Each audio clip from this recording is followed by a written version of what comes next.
Ready, get set, go with me! Yeah. Hi guys! Welcome back to my channel. At ngayon, naghahanda nga tayo. So pag lumalabas ako, normally, meron tayong foundation. So ito yung mga ginagamit natin ng Gosh. And ito yung primer natin. So ito yung mga basic na ginagamit ko. Isang set yan. Charot. Nakaluwag-luwag. So meron yung powder ng Gosh din. And yung gagamitin natin yung lipstick na niregalo sa akin. Yan, Kiko Milano. And yung ating sa eye natin. Pero ako naman ay nagtitipid. Hindi nagtitipid ka lang. Wala lang. Ginagamit ko itong para sa cheek natin. Wala lang. Gusto ko lang. Pero ano talaga to? Eyeshadow. Yung dito. So first, ito gagamitin natin. Yung primer. Hindi nga puyat na tayo kasi yung mga eyebags natin. Kasi nga kakababad. Panood ng mga movies.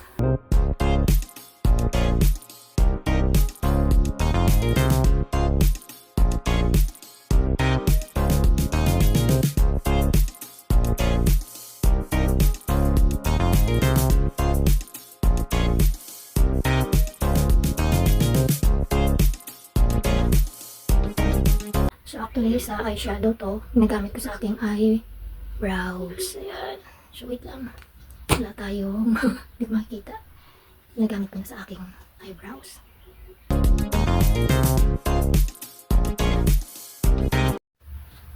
So yan ang eyeliner natin. Parang hindi pantay. Pero ako na ulitin. So, anuin na natin yung ating powder. Dagdagan natin. Ayan, matatapos na rin tayo. And guys, yung ito dito, yan din yung nilalagay ko dito sa aking cheekbone. Wala lang, para magkakulay lang. Meron naman akong blush on doon, pero mas gusto ko itong kulay na ito.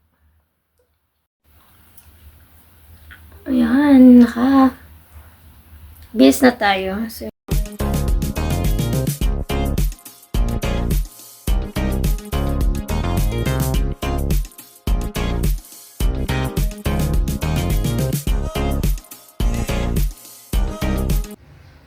ayan. So, yun ang ating makeup. So, maayos ba? So, lumabas ako dahil sa loob ng aking room, yung ating ring light ay napaka-bright. So, hindi nakikita. Diba? Napakasyadong maliwanag. So, hindi nakikita yung kulay kung ano yung mga ginawa natin dyan sa ating face. Kahit nga dito parang hindi na rin eh. Siguro sa camera ko talaga.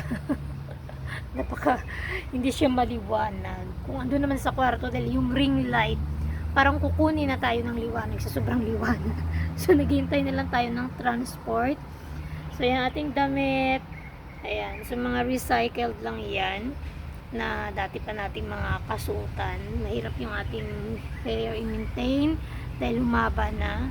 Mahirap kasi pag maiksing buhok, mahirap siyang i-maintain. So, kailangan punta ka naman ulit ng parlor pag umababa at ipa-trim ulit para maayos yung shape.